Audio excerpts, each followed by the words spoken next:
Hey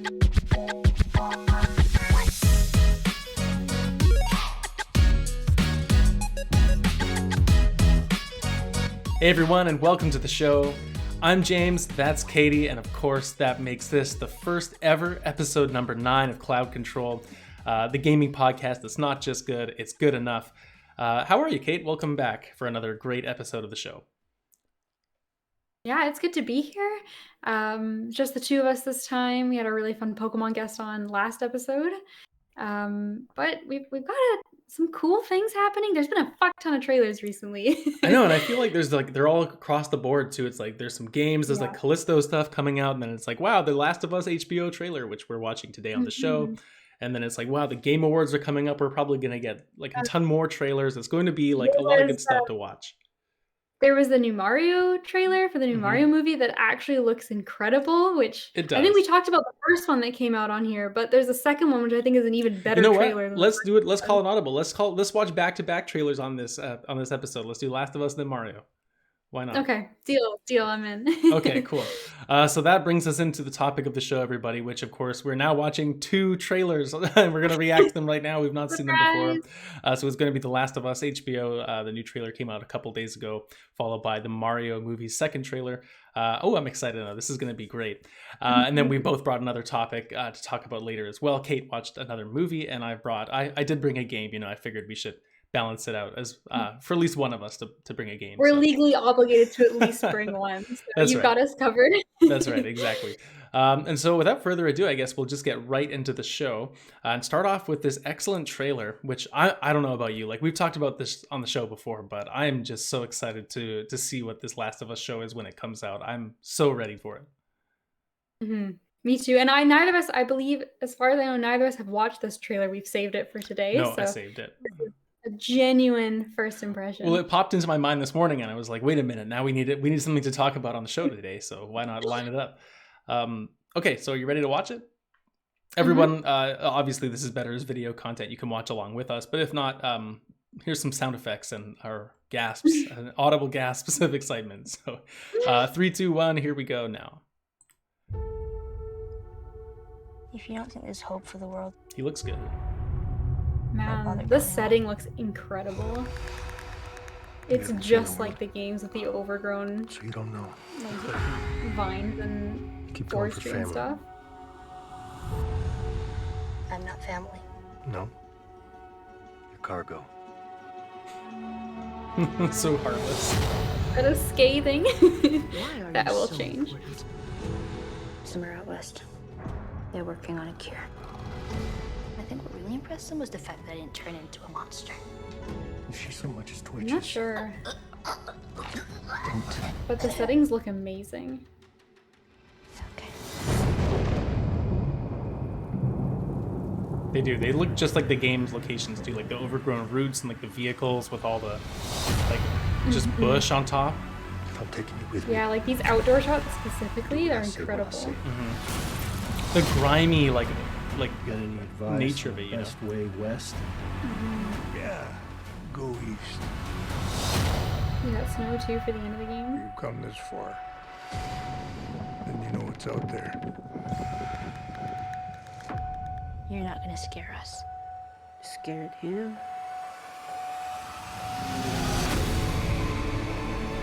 Interesting. That's different than the game, right? Like, You have a greater purpose than any of us could have ever imagined.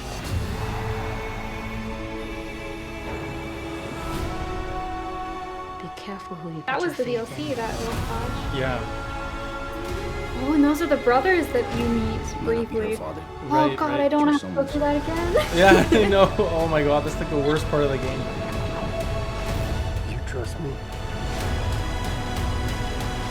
Oh, and that guy in the gang. Yeah, I can't remember his name now, but like in the diner or whatever with the fire. Yeah. Oh wow, that actually we looked got a good blow too. Jesus. Yeah, holy shit. Okay. What do we think of the trailer? What do we think? I was excited before. I could not be more excited now. Like, this looks incredible. Like, the production quality is insane. It looks just like the game. Like, those outdoor shots and what is it, Boston, I think they start out in. Yeah. And they're walking around, like, that first shot of, like, Tess, Joel, and Ellie walking is, like, that is exactly how I remember the game looking.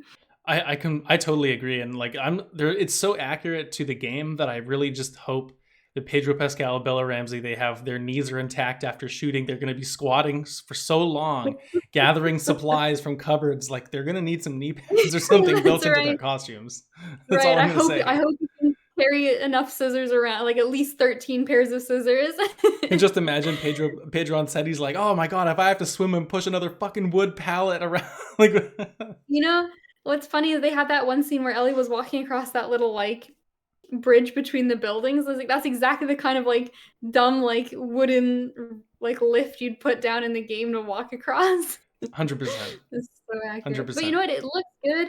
I think, it's cool they're bringing so many, like, smaller characters back from the games, like those brothers. I wasn't Yeah, necessarily Michael, right? expecting Is it? them No, it's not to be in Michael. there. It's It's totally yeah. forget. I'm blanking on the name too, but Henry. It's the Henry. Henry, yeah. And I forget his yeah, dad's you have name. a sequence where you sort of travel with the two of them, and they have that whole thing with, you can give the son a toy if you want because, Yeah. yeah, he's not allowed to have them because that's a luxury, and God, it was just such a good sequence. And I think too, there was that one little flash where it looked like it was, how the game starts out with Sarah, where it was Yes. Joel and Yeah. a younger girl, so I I'm so think that's excited to what see how the show handles that. I think more than anything else, and at least what I would assume is just the first of many, maybe a few seasons. But the way that they handle like Joel's past and what happens with Sarah, I'm just like fascinated to see because it was already so cinematic and impactful in the game. Like, how will they Mhm. replicate that in a way where it's like different, but translated to TV? I don't know what they're gonna do, but I'm sure it's gonna be like start with a bang. Mhm. I can't imagine anything else. Yeah, absolutely, and it's just such a gut punch, and it's also just so integral to, like, Joel's character, like, "No, you're cargo." That is such a harsh thing to say to somebody, but obviously over time, like, they'll have the same kind of arc that they have in the game where they do become family, but, like, oh man, I'm gonna cry so much Mhm, watching this mhm, show. I mhm. can just tell already. Yeah, it seems like it's gonna be really focused on the characters as it should be, right? And like just the way they look too. I Mhm, think like we're talking about the environments, but even like their costumes. Like I'm just scrolling through and seeing that section where Joel wanders onto Bill's property, and he has kind of like that older, more gruff beard, and he just looks like so. Like you would believe he's part of that type of environment. Like he's actually been living in these slums, avoiding zombies and all these clickers mhm, for days. Like it really is believable in a way where we were talking about Yellow Jackets in the car the other day, and some of the like for as good as that show is, we're like, oh, their costumes, like it's not so believable. Like they still kind of look like they're all kind of clean and like put together. mhm. Whereas he looks like no, he actually just has been in this environment. So I think it's got that extra level of like authenticity in the design of the show Mhm. overall as well, which is just like proof. I think that they're really trying their best to be as authentic as they can to what the Yeah. game is. I totally agree, and I think Pedro Pascal looks like he's doing a absolute killer job in this trailer. Like, I can't imagine Joel is a very easy role to step into, Hmm. especially with a game and him being such a familiar character to so many people. But I think he looks the part. I think he's got that kind of like distant, gruff, like just cold, not not cruel, but just distant kind of demeanor down Hmm. from this trailer. And so I'm interested to see like what him opening up looks like. And then Bella is kind of a tough one because Ellie's such a like, she looks so much like that other actress that it's kinda weird seeing her Hmm. look like someone Hmm. Yeah, else. like Ellen Page, right? Um, Ellen Page, yeah, she looks Hmm. so much like her, so it's kinda weird to see her look like someone else as opposed to Joel and Pedro, who's like Joel kind of just looks like a video game character, not like another person I'm kind of familiar with. But Yeah. she seems like she's doing a great job too. I think she's a great casting. Like, I know she was super popular in Game of Thrones and, like, has been in a few other things with a lot of success, so Yeah, it should be exciting to see her on the screen. And just to mhm. clarify something, forgive, it's Elliot Page, my mistake.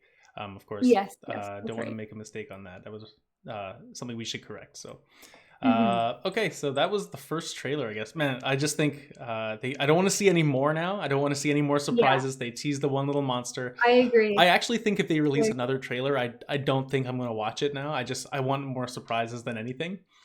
And so I think that's my opinion. I don't know about you. Would you watch another trailer? It'd be tough. I'm kind of on the same page where I hope they don't, because I don't want to be tempted, and I'm perfectly satisfied with what we have. And especially too, if there's even just small things from the game, like, like one of my biggest things now is like, oh, will there be the giraffe scene, because that was one of the most like impactful small scenes from the game, but I don't want to know or see the giraffe scene ahead of time. I just want to wait for it.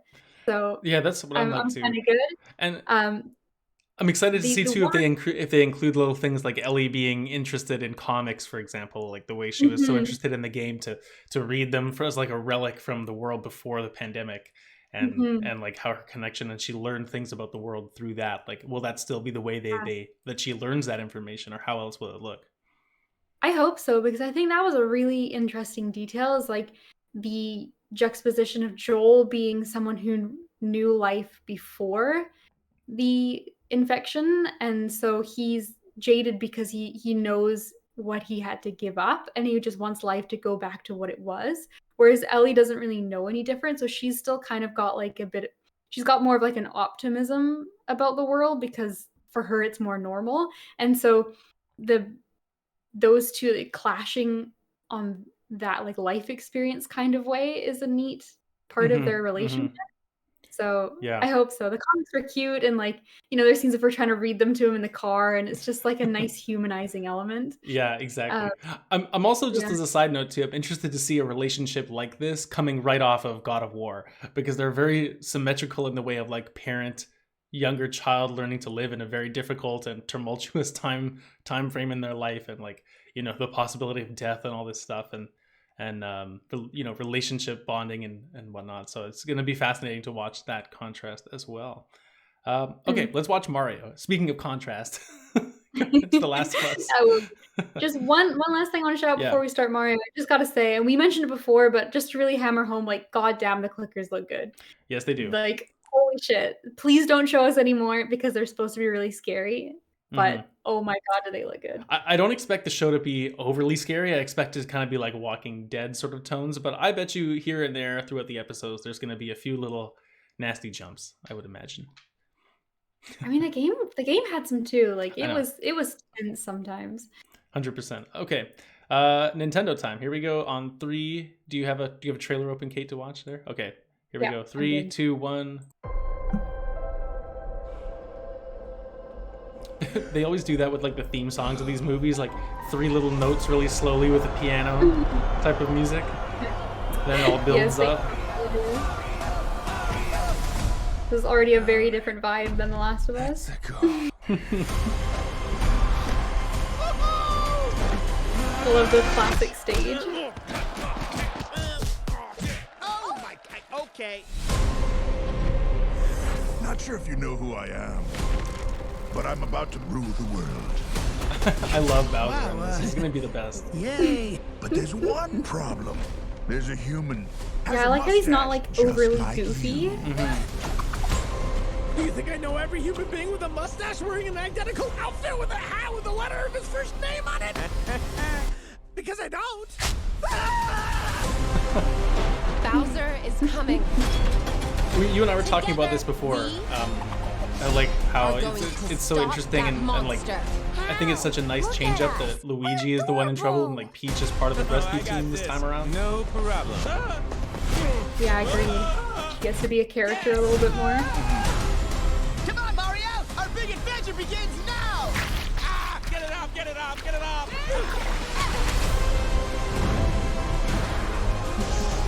It just seems like they're incorporating so many things from the games into this one jam-packed, a lot of galaxies. 1.5 hour, 2 hour movie. They're all right? Like, that was a Mario Galaxy reference. Like, there's just so much. No pressure. And like all the pickups, like they even have like the Tanuki suit and all this. Mario Kart. Mario Kart's in here. They had the Cheap Bridge, which is like a classic stage. He's got a little drift there. Oh my god. Right? The Wahoo at the end is so cute. I just want to give him a hug. And even the start of it, like that fight where he's at Donkey Kong, like when he goes for that like jump attack, like I'm pretty sure that's just his like forward air and smash. Yeah, Like, okay. So do you think yeah. there'll be like, that's obviously a Smash Bros reference, right? They're lined up on a 2D platform, like jumping and doing those Yeah. moves. Like, is that just going to be an Easter egg? Is there going to be anything else in the like reference to Smash whatsoever? What do you think? I don't think so. I think anytime there's like a fight, there may be like a Smash reference just of like a move Mario pulls. But I imagine Smash is probably on the lower tier of where we're gonna get more of the references from. But like, yeah, there's Mario Kart, they reference Mario Galaxy, like Peach's Castle is so like Odyssey and 64, like It's there's just gonna be tons of iconic, right? It's iconic. It's in yeah. everything, I think, or most of them. Mm-hmm. But yeah, it looks really good. They showed us a lot of Yoshis, but not our green Yoshi. So I wonder where he will show up because he's obviously going to. Right, yeah. I'm just looking through like too about 1 minute 9 seconds 1:10. It's like this layout just looks so impressive, and like they put together a Mario level on like the side view, and if you pause it, it's like they're creating this. I wonder if there's like someone in there and it's like, oh, this is actually the layout of world 3-4 of such and such a Kinda game. Well, it looks like the Mario Maker games, right? Yeah. Like it just like a floating Definitely. level like that. But it's really cute if you look kind of like closer up where he's doing it. It's like a fake course that he's just training on. And like I noticed too, where like the fire ring that goes around, it's like just a few orange balls. Like it's not actually fire because he's just like training. Yeah, it's almost like MXC or like Wipeout or one of those game shows where you have to do an obstacle course. That's exactly what it's like. And of course they got the bullet bill and the blocks and just like it reminds me of kind of like the atmosphere of like Wreck-It Ralph kind of thing, but instead of being like a lot of video games, it's just Mario. I think that's kind of the vibe I'm getting too. And I think, was Wreck-It Ralph also Illumination? I think that might have been, I'm not sure on the top of my head if it was or not, but my question for you is, do you think this is going to be better or worse than the Sonic movie? Because the Sonic movie, I think, was better than expected. Or like Detective Pikachu might be a better example, because I think that movie was good. So glad that you said Sonic because I thought you were gonna say Last of Us because we just watched that and I was like, how could you possibly compare them? That is such an those are so different vibes, yeah. Well, it's unfair for me to say on Sonic because I haven't watched Sonic movie, either of the two of them. I think based on the trailers, this looks better than what I expect of the Sonic movie. Detective Pikachu, I really enjoyed. But I also think it had some weak characters and some weak bits of the writing, but it was a really fun world. So I think this has potential to be the best one because the references look solid, the movie is gorgeous, the world is neat, and as long as the writing's pretty entertaining and funny, like I don't know what else you'd really want from it.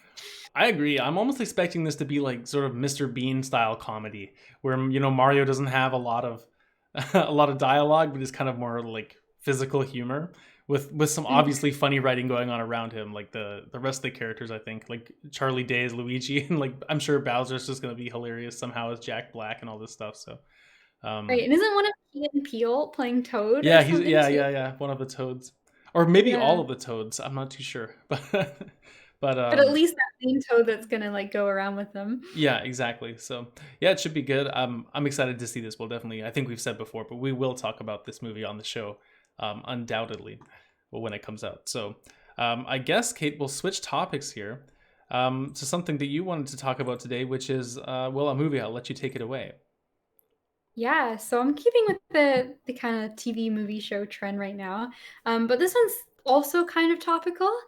Because I wanted to recommend, if anyone hasn't seen it, to watch Knives Out.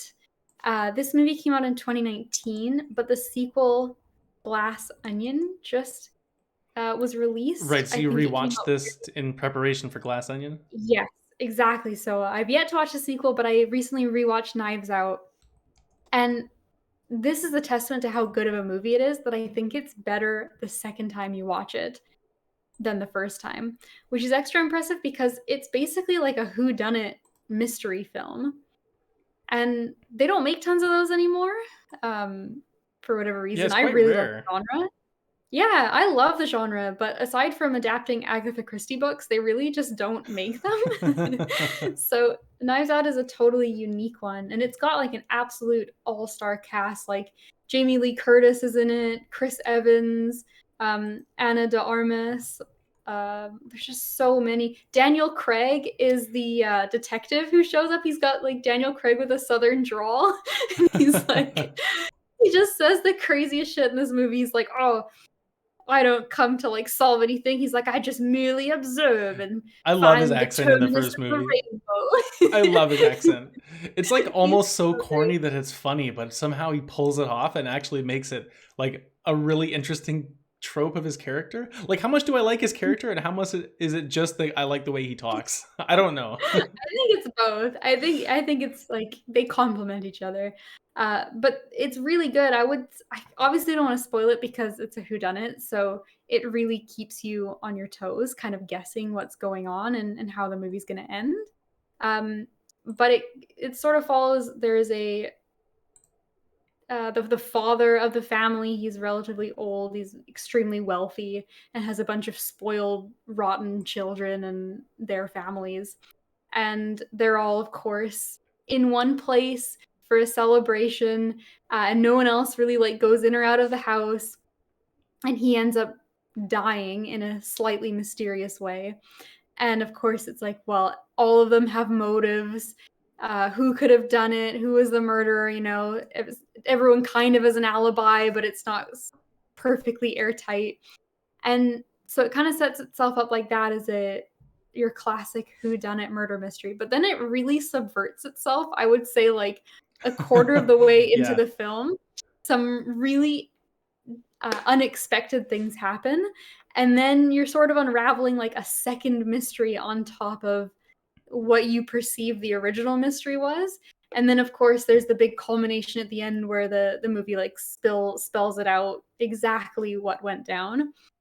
But the movie's just gorgeous. It has tons of crazy like set pieces, this really elaborate and decadent house, and it's got this one part where they're interviewing people and there's like all these like massive swords behind them and like a bunch of knives, and it's just like it's got some very interesting visual decisions as well. Yeah, I even love just looking at this poster, like all the characters kind of crowded behind the chair where the dad is sitting, and just even all their outfits are so like, I think Clue is such an obvious thing that comes to mind when you look at it, and it's like, okay, well, these are all the characters from Clue. Like there's the guy in Right, the they all green have and a like the color woman that in the they pink, stand like in. they all have these distinct looks, and it's like and then they also have these distinct personalities where I know like the woman in the pink, I remember she's just like so stern and like with it and put together and like trying to be like domineering over the situation, and you can just like begin to get these caricatures of these people, and throughout this movie you begin to see where they're all coming from, and you're like, oh, I really like this person, and then they'll like stab someone else in the back and your opinion will just change, and it keeps you guessing for so long. And I think that's the thing that I like the most about it, is that you really can't figure it out and get bored. Yeah, but I think to that point though, it is the perfect level of mystery because obviously when you watch it the first time, you can't put it together. Like it's too convoluted, it's too complicated. There are too many small details that you just don't realize are important. But and a testament to how well the movie's written, on the second watch, which is what I have done recently, you can pick up all the little details and all the clues. They are there. So it isn't like a cheap movie where it kind of comes out to surprise you because you couldn't have figured it out, but it's just Right. written with a perfect level of complexity that you wouldn't figure it out on your first watch, but on your second watch all the pieces are so perfectly put into place that you could follow along and you see it in a totally different light than you did the first time, which I think is like a testament to one of these types of stories, which sometimes are better on the first watch and sometimes are good on the second watch. But it's hard to find that balance where like both are so good and they don't like try to compete with each other. That's a really interesting thing. I'm trying to think, is there another movie that I can bring to mind that has that kind of trait about it. And I don't think on the top of my head I can, but something that I can think of and I think is a similar experience is playing BioShock and the twist that happens at the end of that game, and then playing through any portion of the earlier game, knowing what happens at the end is like, yeah, you totally see the same thing of like the clues that you could have picked up on, but you just never would have looked out for. Yeah, absolutely. It is definitely one of those where like you need to watch a second time. Like it's good just to go like watch a couple scenes just to be like, oh, like, and of course it's like, oh, it's so obvious now. How did I not notice? But like, Yeah, you feel like a bit of a buffoon, right? You do, but you're intentionally being like led to, look at other things, and there's information that's meant to distract you. And it's loud and it's bombastic and the characters are so over the top. But what's neat about Knives Out as well, just as a final point, is one of the main characters is actually just a really simple and nice person. Like all the people in the family tend to have these really outrageous characteristics or really strong traits. But it follows as well, one of the main characters that helps, and she spends a lot of time with Daniel Craig, is she's the nurse. And she's the one in the blue dress, right? No, that's the no? other girl. She's the one on the very end with this big scarf. Oh yeah. Okay. Yeah. And she is not one of the family members, but she is the nurse that takes care of the father.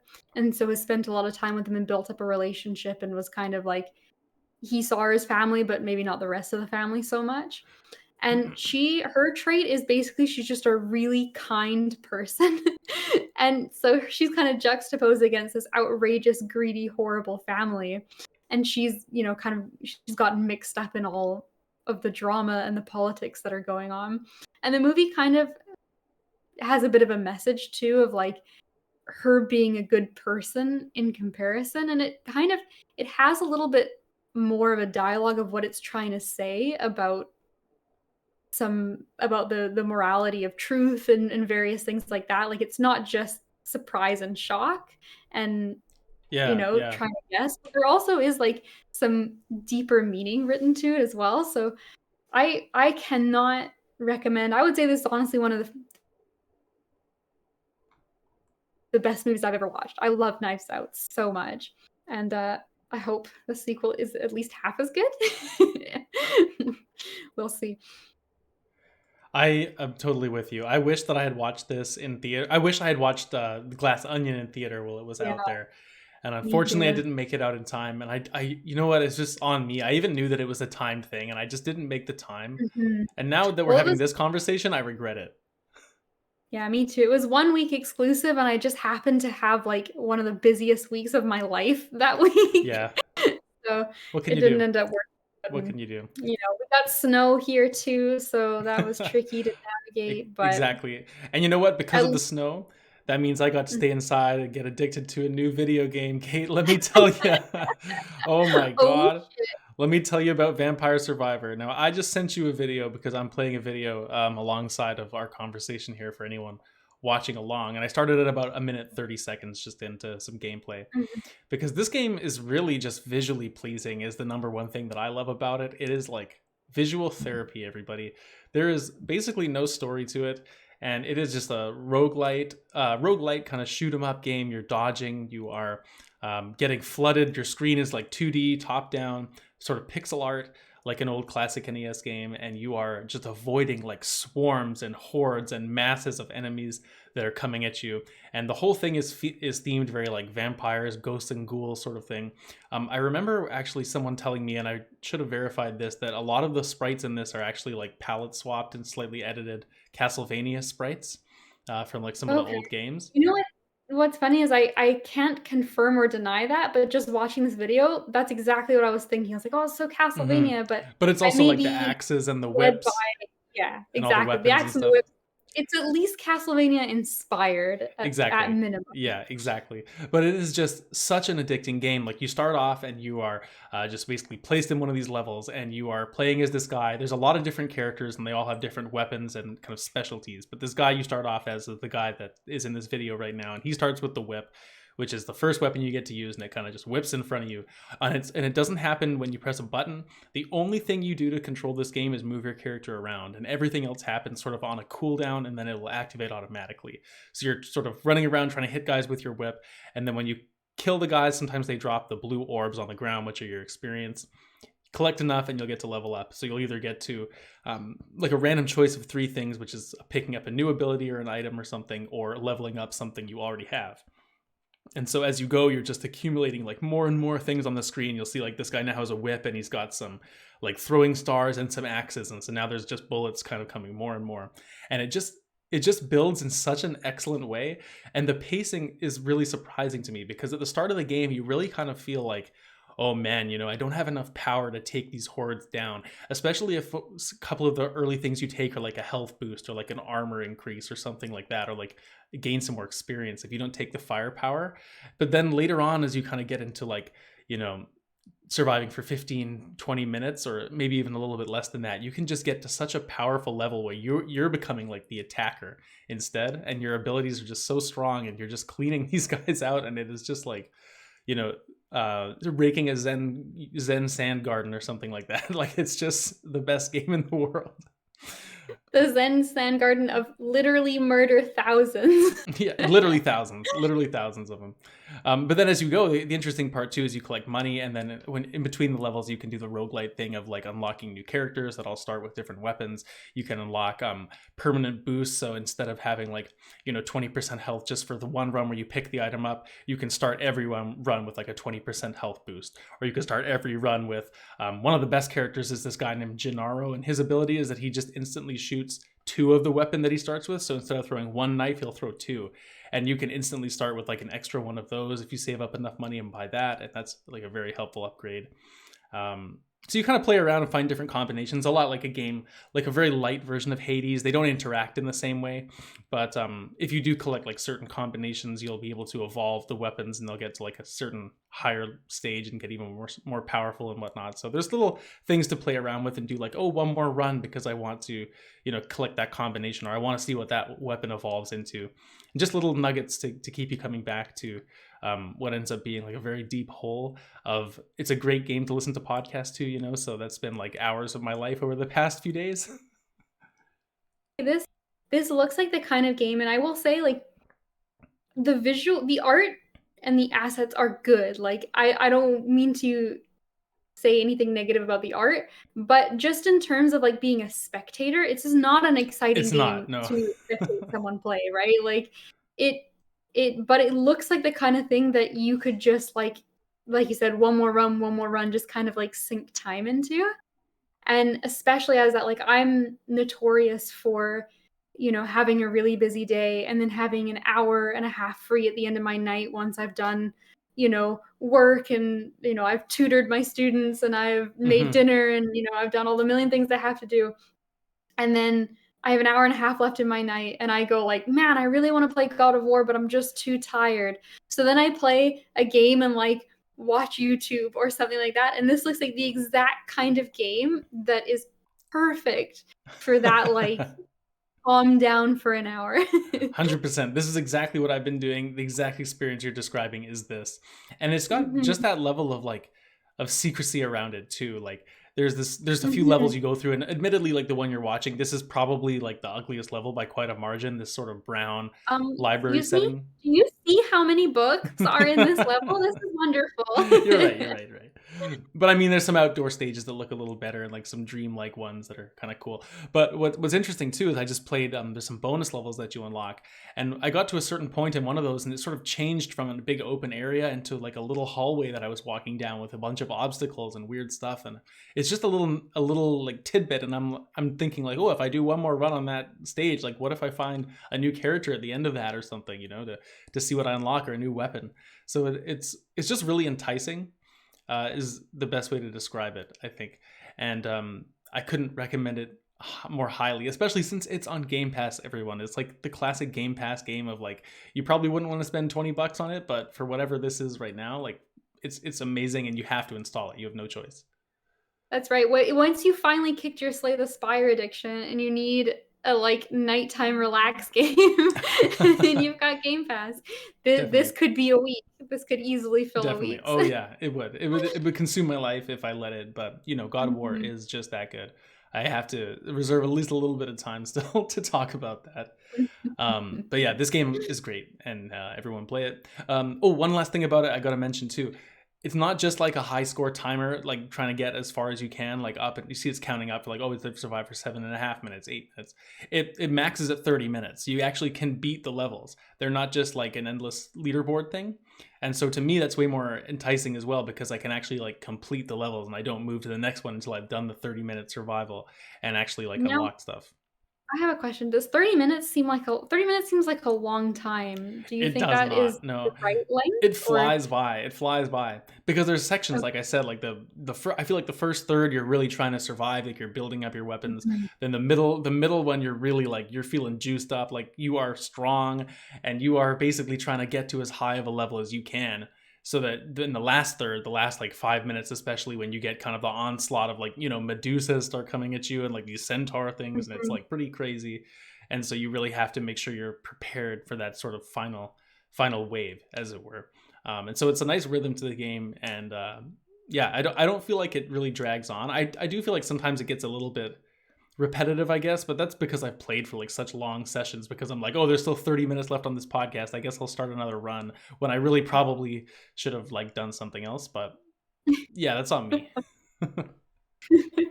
That's fair. I think that might be the one thing that puts me off is I assume they were pretty quick, but 30 minutes seems Well, like they a will long. be quick though. They will be quick at the start Yeah, because you're gonna not be strong enough. Like on your first run, you that's could never true. make it that far until you level up your That's true. characters. I just foresee getting 28 minutes in and then dying and being like devastated. But at the same time, playing a game like this for 30 minutes seems like a long time when you look at it in isolation. But doing 15 runs of it for 2 minutes seems Yeah, like reasonable. so easy to do. And really, what's the difference? That's a good point. And I haven't even really thought of this because on the Series X, I have the quick resume. So I've just been like, when I collect Mhm. a chest and the game pauses, I've just suspended it if I need to go do something else. Like it's not like I'm beholden to completing the run if I don't have Mhm. to, right? So it's a little different. But yeah, Mhm. Vampire Survivors, everybody, great game. Everyone go play it. And for now, we'll move on to the last part of our show, which is, of course, listener mail, because at the end of every show, we love to answer a listener mail question or comment from someone in our audience. Because why not? Some of the best topics we get to talk about come out of the questions that you guys write in. So, of course, we'd love it if you do so. And that email address is cloudcontrolpod@proton.me. And you can also get in contact with us on Twitter for the time being, at least at cloudcontrolpod. All the links are down below, and wherever you're listening to us, we thank you very much. And without further ado, Kate will have the question for today's topic. Goofy, kind of a little fun. But this one is from Jonah, and he asks, "What is the craziest, genuine pro gamer move you've ever seen?" And let me tell you, we've pulled off a few pro gamer moves in our time, absolutely. It's true. But we've also seen some cool ones, whether online or just when you're queued up in a game and someone really pops off. So um, I think before we get started on other ones, we just have to shout out that the first time I played Fortnite was with Yeah. James. We were playing co-op, and we won 3 matches in a row, duoed up. So that was pretty good. My Fortnite career has kicked off. It was pretty good. Massively. And the best part is it was during the Dragon Ball Z season as well. And so I think in either the second or the third match we played, we were like, okay, there's me and you versus this one guy. Like, we both happen to have a Hadouken, so we jump in the air and like double Hadouken this guy to death. And it's just like perfectly lined up, like crossed beams into his They body. crossed, Like yeah. the coolest thing. It's like from the anime. That was probably my favorite pro gamer moment of all time, I would probably say. Just because of how cool that was. Was that actually what you had prepared? No. But it's up there. It's Okay, up I there. was gonna It's say, up there. I just had to shout it out. No, it's good. I mean, my actual one, I don't even think I have something of my own. Like, I don't really think I've ever had. I get some cool headshots sometimes when I'm playing a game, or like, I feel like I'm pretty good when I play Fortnite, or like we've had some back-to-back wins with the guys I play with and whatnot. But I don't think I've ever been like, holy shit, put the team on my back type of thing. But what I wanted to shout out as a pro gamer moment is like the thing that sticks out to me the most is I love watching like speedruns sometimes. And so I just wanted to highlight one of like my favorite one of those that impressed me the most and sort of got me into watching it. And the reason I thought of it was because it's The Last of Us.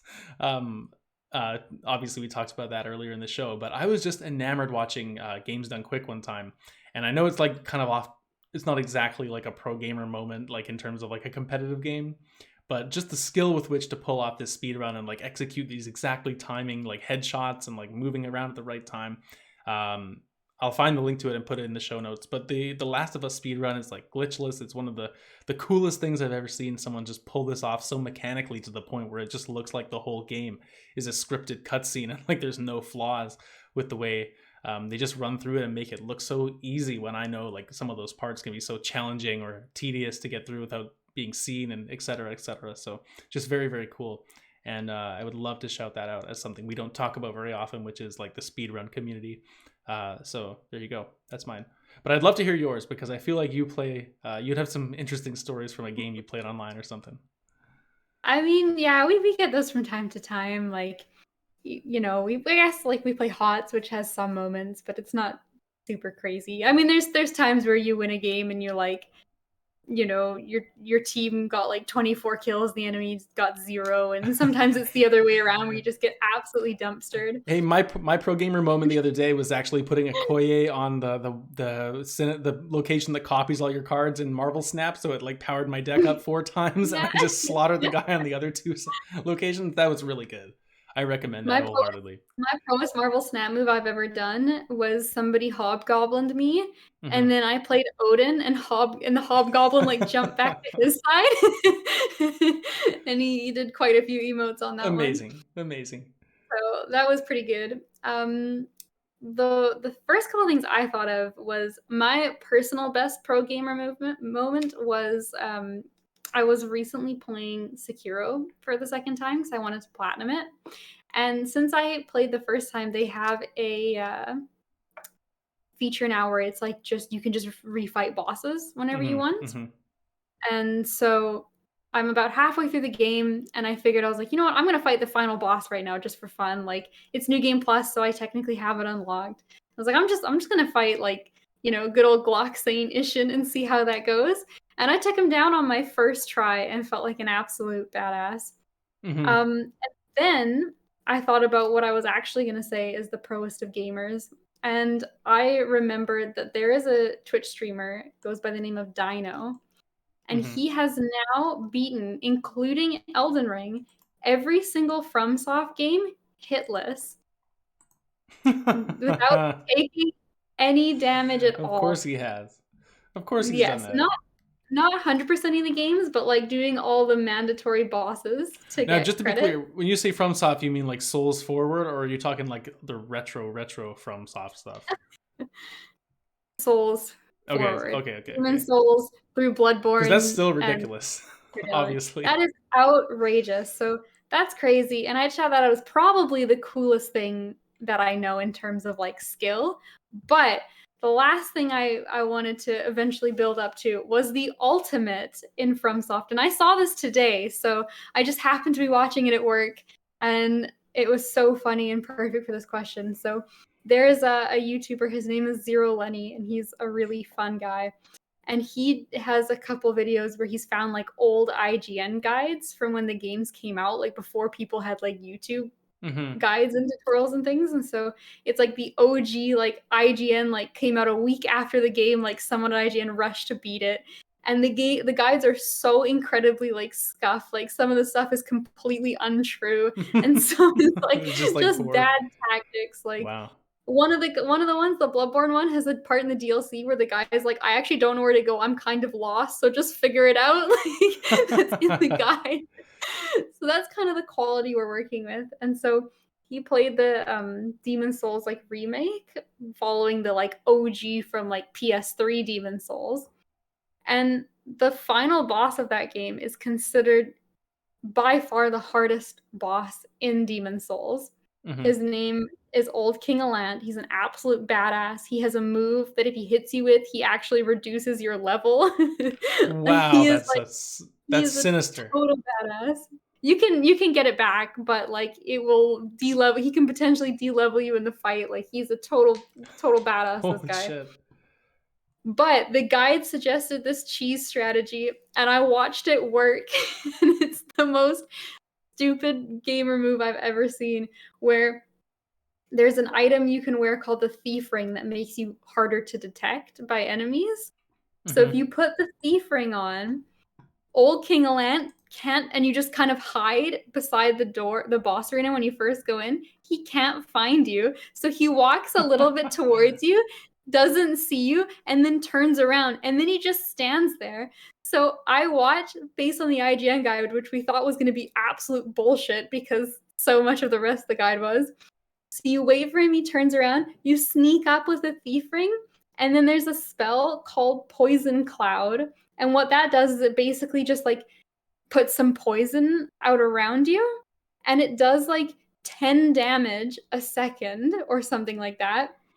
And that doesn't like trigger him to get like into a combat state. So he just stands there. And so he has got like 5,400 health. Oh my god. And he do 10 damage a second. But if you just stand there with your thief ring and keep using this like poison cloud spell, you can kill him, the final boss of the game, and he does nothing. That's so cheesy. That's so bad. So, it's so cheesy. It's so bad. And it still works in the Oh my God. remaster all these years later. You think they'd fix something like that? I guess it's intentional, but it's like, that's so funny. I think he's even got like a poison, like he's like not fully immune to it, but he's like good against it. So like Yeah, I so it think it does doesn't even even less. do the full 10, like it does even less. Holy And you shit. stand there for like 20 minutes. But I watched that today. I was like, this is one of the dumbest, but like, what a pro gamer move to beat the boss that way. An absolute pro. Well, there you go, Jonah. Thank you very much for your listener mail question. And as we said at the top of the segment, if you would like to be cool like Jonah and write us in a question for our show next time, you can do so to CloudControlPod at proton.me. And speaking of next episode, we have a very exciting show planned for next week's episode, which is, of course, recapping the Game Awards. We'll be going over all the winners and losers of the awards themselves, talking about all the surprises and trailers we might see during the show as well. So get looking forward to that, everybody. I know we are. And we'll be going over our predictions as well to see who is the victor on our little competition. So until next week, we'll see you then. And this has been Cloud Control, the gaming podcast. It's not just good, it's good enough.